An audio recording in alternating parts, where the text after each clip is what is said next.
In this video, I'm going to show you how to enable dark mode on Bitget wallet. First, tap on your Bitget wallet application to open your application, then tap on this 4-dot button at the top left corner. Now from here, you can just get the theme option here. It will help you to turn the dark mode on your device.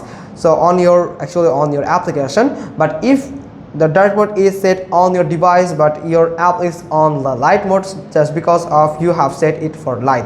And if your device is on dark mode, then you can go with the system, then it will already set it on the dark mode. So right now I have turned on light mode on my system, that's why it has the light mode on this app. So you just need to tap on dark mode here, dark, to specifically set dark mode for this application, and with a single click you can just enable the dark mode on your Bitget wallet.